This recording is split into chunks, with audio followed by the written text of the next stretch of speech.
I know. I have not done one of these videos in a couple months now. I think the last one I did was June, but we're back with a September My Current Watch List. And let me tell you, there has been a lot of changes, but also some that I just need to get off this list that I really, really need to concentrate on getting off this list. But yeah, we're back. I don't think I've done one in a couple months, basically all summer. And pretty much the reason why is because the weekends I would have recorded this video, I was away from my house. So I never switched around the schedule or anything.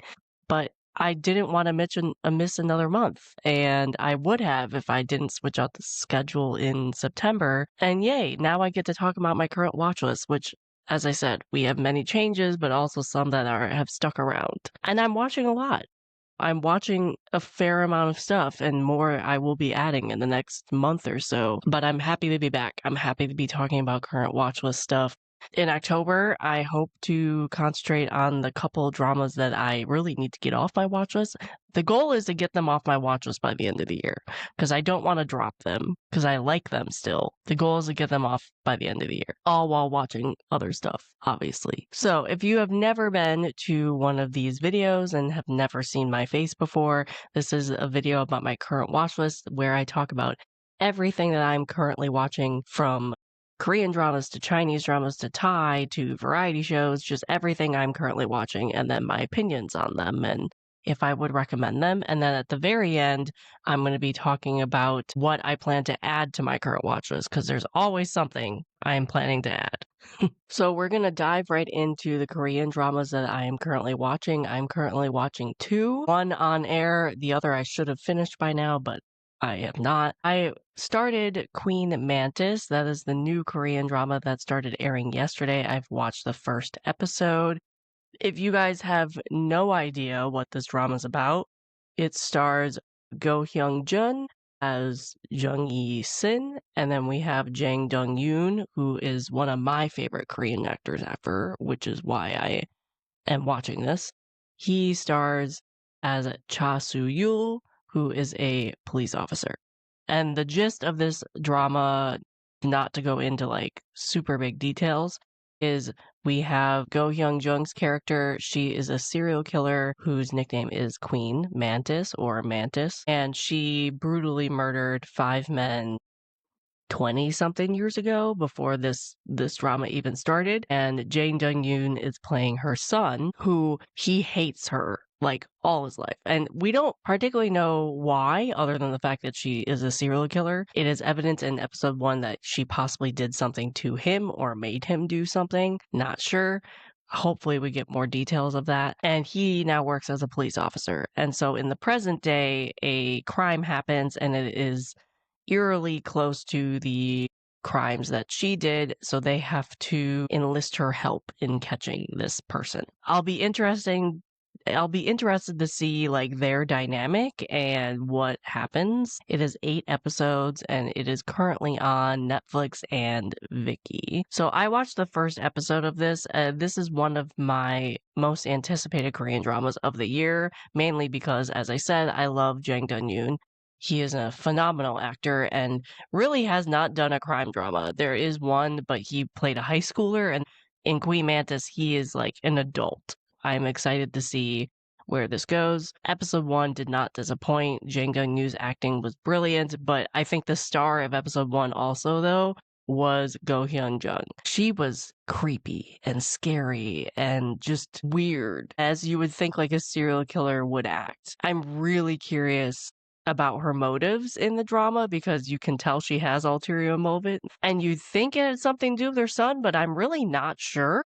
I'm really not sure if it's actually something to do with her son or she's just playing us all. I'm very excited to be watching this. I'm so excited it finally premiered. That is the only airing Korean drama I'm currently watching. I plan to add a couple more that we'll talk to at the end. And then the only other Korean drama I'm watching is I'm trying to finish up Good Boy. I started this when it aired, and then it just kind of was put on the back burner so I could start some other dramas. But I have re-picked it up, and I am now currently about halfway through. I'm really glad I didn't drop this because I was not anticipating the comedy, but I'm loving the comedy now. It is hilarious. I also was not excited for the really long episodes, and it still is an hour 15. I have not encountered an hour and a half episode like we did in episode 1 again, but it's still long episodes. I definitely plan on completing this in September. This is one of the ones I plan to get off my watch list. I was not anticipating the Kdrama that we are getting in this, but hopefully we get a happy ending. It is going to be heartbreaking if we don't. I'm trying not to spoil anything. Lee Sung-hee is still killing me in this drama. Like, I don't know why I did not see him before. I mean, I've watched other dramas he's been in, but this is the first one he's been a lead, for one. My eyes are always on him. He is brilliant in this drama. But Park Bo-gum, too, his acting is amazing. I think this is probably my favorite role that I've seen him do. He's so good. And you can tell in the second half of this drama, there's going to be a lot of emotional scenes, and he's going to kill it because I already know he does emotional scenes well. It's hilarious. I would recommend this one. I really would. It is a crime drama, but it's on the funnier side, and I think this is a good introduction to Korean crime dramas because it's not as dark. Queen Mantis, going back to Queen Mantis, is really, really, really dark. And you can tell it's going to be dark. So it is not going to be a happy show. Good Boy at least has a lot of comedy in it, and it's hilarious. It's absolutely hilarious to watch. So I do plan to finish Good Boy, though, by the end of the month. I have about 8 episodes to go, something like that. Maybe 10 episodes. But either way, I plan to finish it by the end of the month and get it off my watch list. So those are the only 2 Korean dramas I'm currently watching. And then still talking about Korean stuff, I'm also watching the Korean variety show Please Take Care of My Refrigerator, which I've been watching for months now. It is now up to 48 episodes that I need to watch and possibly could be done in December. Like this season could be done in December. I'm not sure. This is the one where the celebrities bring in their refrigerators to the studio and chefs make meals out of whatever they can find in their fridge. I am very biased with this show because I loved the first season, and this is a reboot, as I've explained in previous videos and podcast episodes. I'm watching this slowly, basically watching an episode maybe once a week, maybe 2 episodes a week. I'm not caught up whatsoever. And they keep increasing the episodes. It was like 24, and then it was 40, and now it's like 48 or something. Supposedly it's ending in December at the end of the year. We'll have to wait and see. But I'm still liking this. I kind of turn it on after a long week of work, and I don't need to think much. It is long episodes. It's an hour 15, hour 30, just like a lot of Korean variety shows, so just be prepared for that. But if you're a foodie, this is fun. This is fun to watch, and they have like 15 minutes or so to cook everything, and there's some comedy to it. I love the guests because they bring a lot of different, no pun intended, flavors to the episodes depending on who's on it and what's in their fridge.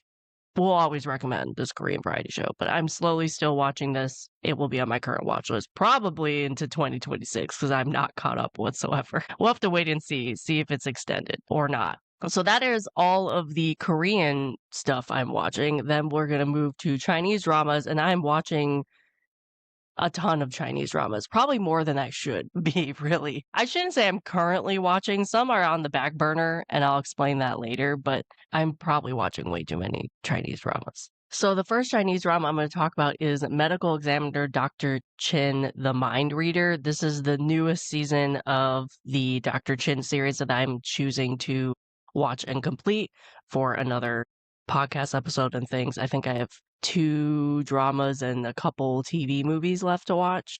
I watched the first episode of this in the last week or so. I definitely liked the chemistry more in this series than I did in the Survivor one that I finished last month. It's also a prequel, which I find really interesting. So they're very young. They're all sort of out of college, out of the academies, or whatever that is. That's a different perspective of this drama that I wasn't anticipating. I do like the cast. I like the actors and the cast in it, so I'm curious how they're going to take these roles and how it might be different from the original, but I'm absolutely loving this more than I did the Survivor one that I talked about in my what I completed in August video. I also love some of the actors in this. I knew going in there were a couple I already loved, and then I saw the supporting cast when I was watching episode 1. I was like, oh, I also like them. I'm excited for the cast. I'm excited to see the chemistry between the 3 trio. It's a little different in terms of hierarchy with the trio than the season 1. Like the girl who was the assistant in season 1 might still be the assistant, but they might more be like equals. I'm not quite sure. They haven't really set up the dynamic yet. And then we have the cop, and he is very young and very green. So it's going to be an interesting dynamic for sure. I can tell there's going to be some friction with the main trio, but nothing like the Survivor series where they're just like fighting each other. This one might be fun friction, at least in the beginning. But I can definitely see it becoming a found family situation, which we always like. Found family is one of my favorite tropes. I'm really curious where this prequel is going to go and how that might relate to the original season 1. And I hope I like it better than the Survivor one, because right now, nothing's really living up to season 1 so far. Okay, next one I'm currently watching is Mysterious Lotus Casebook. Yes, I am finally watching this. It has been years in the making. I have been wanting to watch this since it premiered. I recently started this because I'm watching it for a future podcast review. It is no surprise I'm loving this. Not at all. Not at all.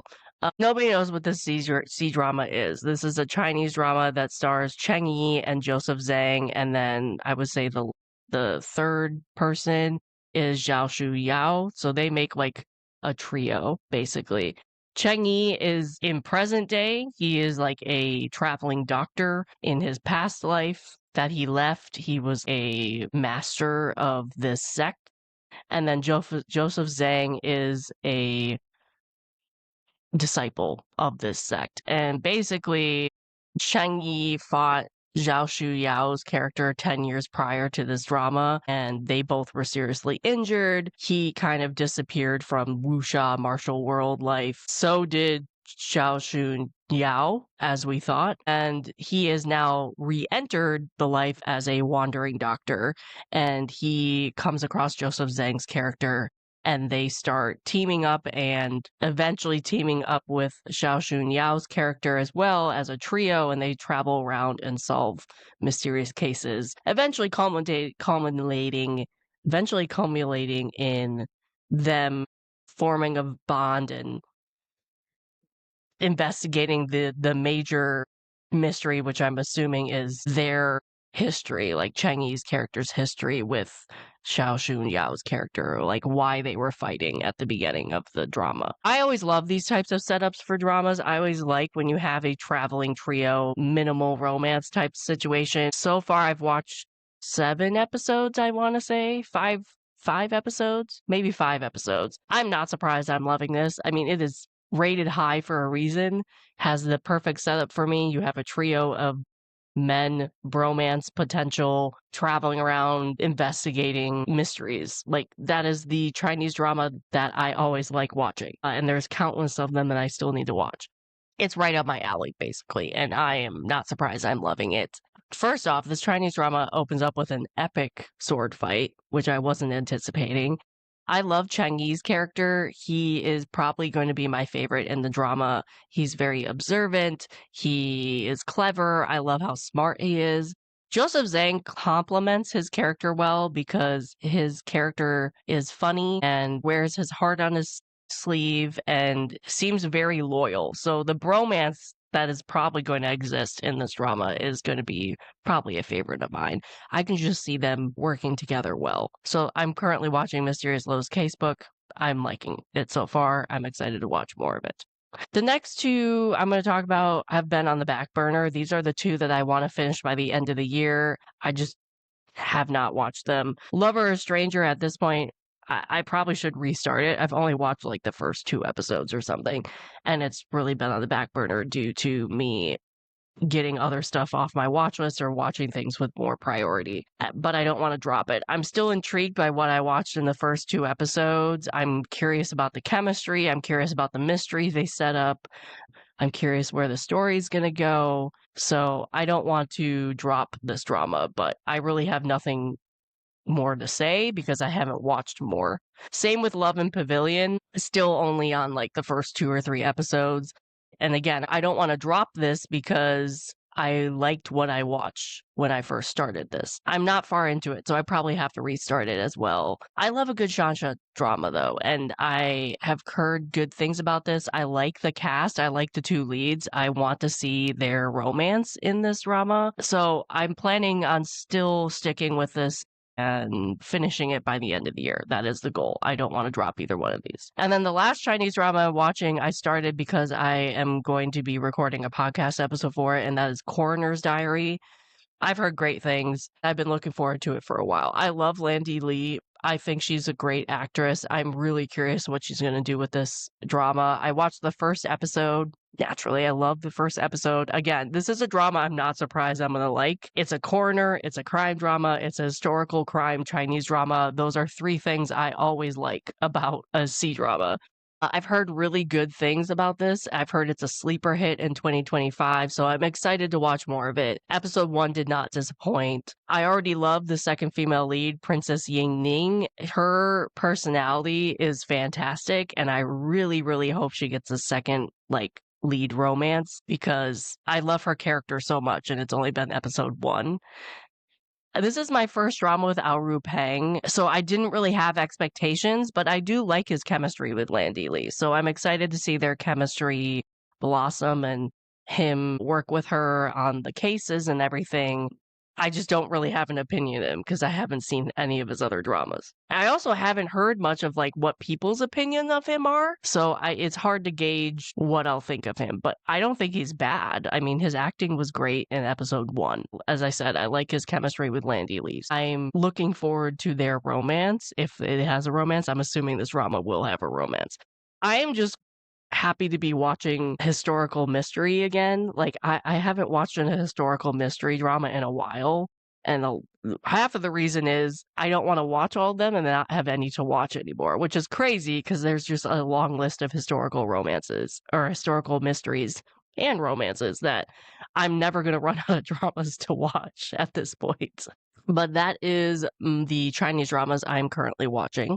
And then because, I don't know, I wanted to add more stuff to my watch list, I really was craving for some romance dramas in my life.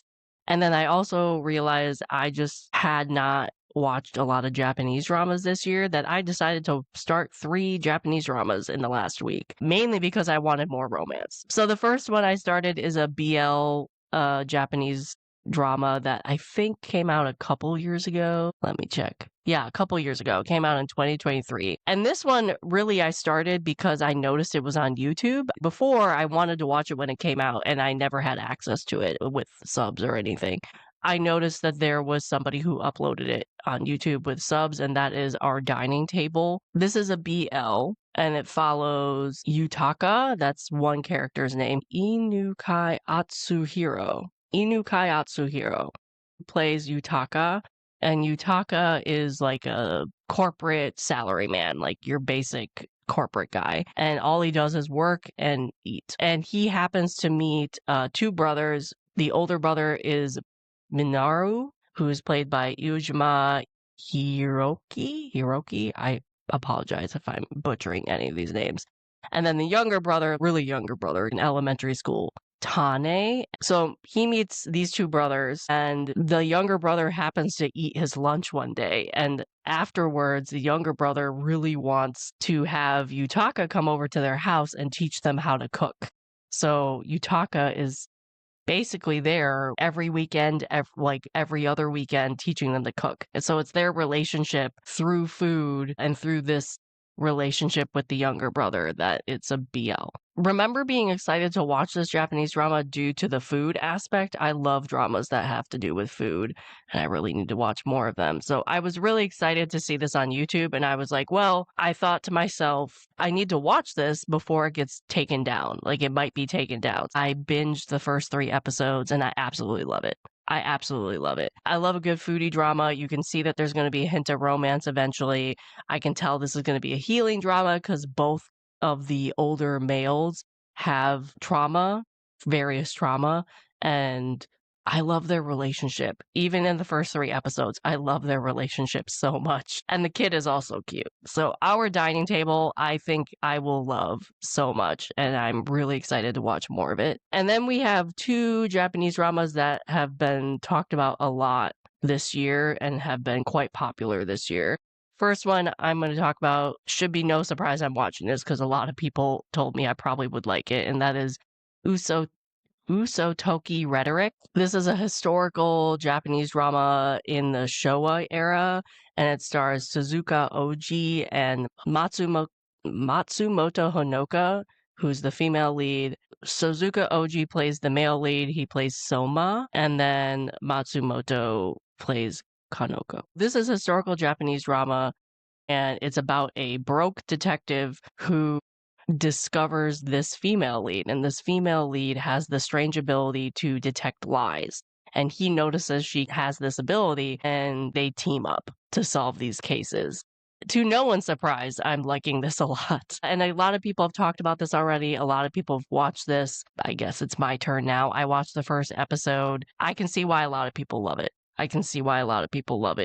I love that there's a quirky girl who obviously has some trauma due to her ability, but then there's an equally quirky guy.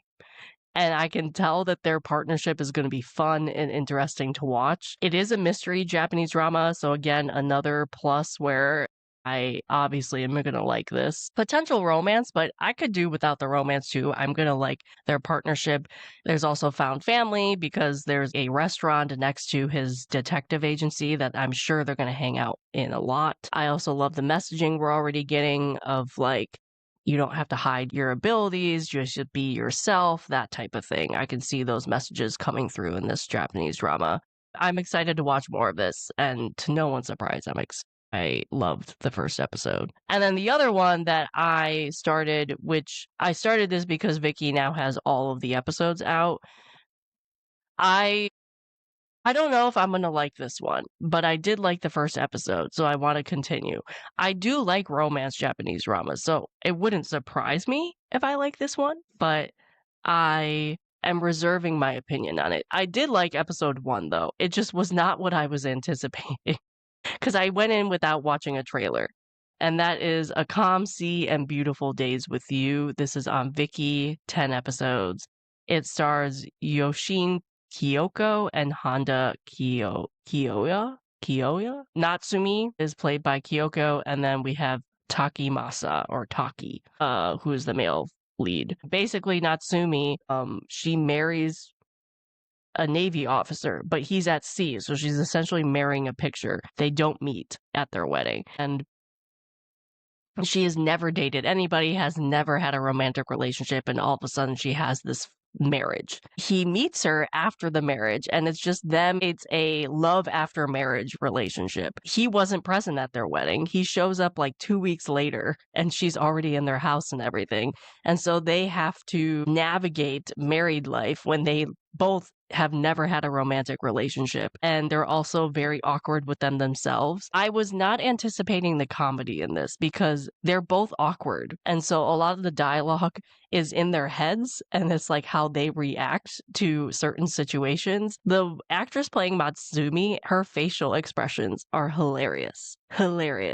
And he also is very funny because he is reserved around her, but the minute he's in a room alone, his reactions are also hilarious. I'm looking forward to their romance blossoming, and I can see that they will grow together and mature together and not be as awkward. The first episode was a little cringe, a little secondhand embarrassment, but also very funny and very cute. I think the cast is acting very well. So I'm curious to watch more, but it's very cute. It's also kind of slow moving too. So I'm glad that I waited till all the episodes are out. I can see it being a good, steady pace, really cute, low-key Japanese romance. It's definitely a rom-com for sure. So it's cute. It's gonna be cute. I can see it being cute. There was a thing where she cooked and tried her best to cook, and he had very minimal reactions, so she thought he didn't like it. And then off, like in another room, he's like, "Oh my God, that was so delicious. It was so great." It was hilarious, and I loved it. So that was just an example. And then the last thing, I'm still watching the anime Kaiju number 8 season 1. I've watched more though. I plan to finish this month because season 2 is ending at the end of the month and I want to just roll into season 2. Again, as I said when I talked about this back in June, I wasn't anticipating the comedy and I love the comedy. I can see the bromance kind of happening and the found family among the soldiers happening. The fight scenes are really cool, especially when he changes into a kaiju. I'm liking this anime a lot more than I thought I was. And if you don't remember what this anime is about, it's about a guy who wants to be this soldier and he just has never passed the test and he accidentally gets like merged with a kaiju. He finally makes it into this defense force, but he has to hide the fact that he has a kaiju that he randomly transforms into, and he can like transform a body part, not the entire thing. So it obviously has comedy because you can just think of situations where that might pop up and that would be funny, but also it's very heartwarming, which I wasn't anticipating, and the fight scenes are amazing. So I would recommend this one so far. And that's everything I'm currently watching. I know there's a lot and there's going to be more because I'm going to be adding more. I need to get the 2 Chinese dramas off my list. Everything else is pretty much new, but we're working on it. We're working on it. But that's what I'm currently watching. And then a couple things I'll quickly mention that I plan to add to my current watch list. The Korean drama Tempest, which airs next week.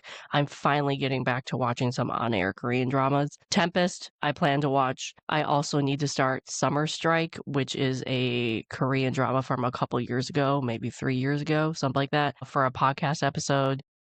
I don't know how I'm going to like this one because I've heard really mixed reviews of it. I don't know. As I said, Kaiju number 8 season 2 is ending this month, so I plan to immediately go and watch that after I finish season 1. And then I also want to finish up my medical examiner, Dr. Chin, watches. So I have one more drama, Silent Evidence, to watch, and then a couple TV movies, which is Death Redemption and Whisper of Silent Body. Those are all the ones I have access to in the US. All the other ones I can't find. So I'm just watching everything I have access to. And that is what I'm currently watching and what I plan to add to my watch list. This is a lot longer video than I normally make due to the amount of stuff I'm watching. But let me know in the comments what you think of what I'm watching, if you are watching anything I am currently watching, or if you have watched it. Did you want to start anything that I talked about? Also, let me know what you are currently watching, what you are liking. Maybe I missed some things and I need to click play on, but that's what I'm currently watching as of September 2025.